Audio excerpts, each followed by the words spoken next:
The unnamed BBC presenter who has been suspended over sex claims has now been accused of breaking lockdown laws to meet a young stranger from a dating site.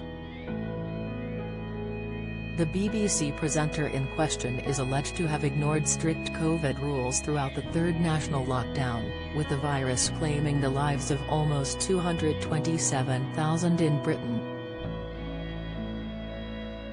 A source has said, the BBC were briefing the nation on the rules, when their star who was part of the institution was quite happy to break them. The unnamed BBC star allegedly sent the person on the dating app cash and also asked for a photograph, a source claimed to The Sun.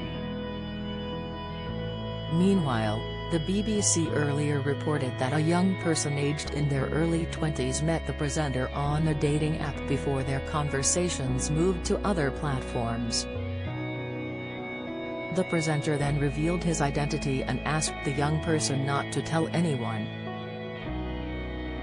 The BBC presenter scandal has dominated front pages and social media conversations since reports first emerged on Friday. In less than a week, multiple BBC stars have denied being the unnamed presenter at the heart of the allegations, and senior politicians and the Metropolitan Police met with the corporation and said they were undertaking further inquiries into the allegations. The male presenter accused of allegedly sending over £35,000 to a teenager, starting when the young person was 17, was suspended by the BBC on Sunday. On Monday, BBC News revealed the young person, now 20, was disputing the claims made by their mother in a national newspaper, stating nothing inappropriate or unlawful has taken place. While the allegations only became public news on Friday, it's claimed the family of the 20-year-old first approached the BBC with concern weeks ago.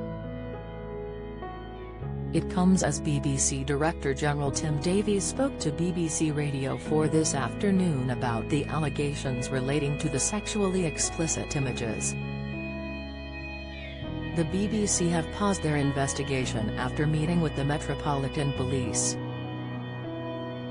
It has suspended a male member of staff after the Sun newspaper reported he paid a young person around £35,000 over 3 years, from the age of 17, for explicit images.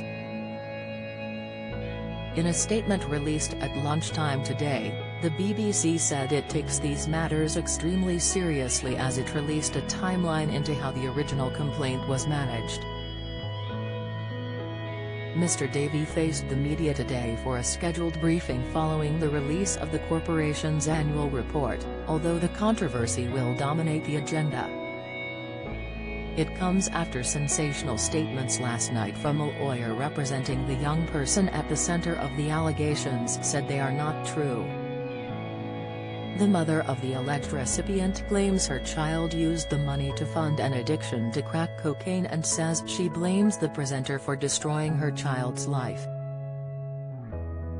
She also claims to have first contacted the BBC regarding the allegations on May 19.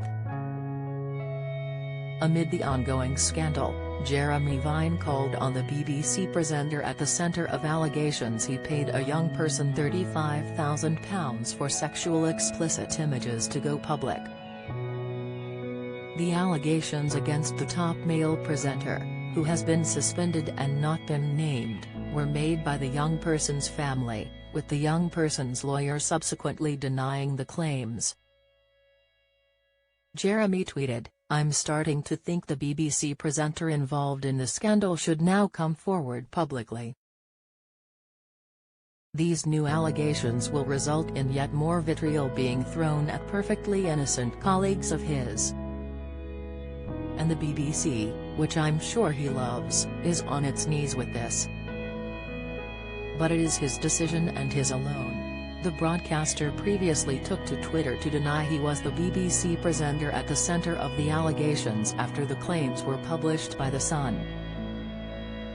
He wrote, "Just to say I'm very much looking forward to hosting my radio show on Monday, Whoever the BBC presenter in the news is, I have the same message for you as Rylan did earlier, it certainly ain't me.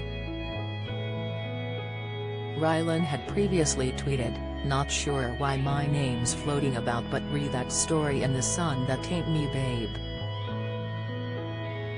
I'm currently filming a show in Italy for the BBC, so take my name out your mouths."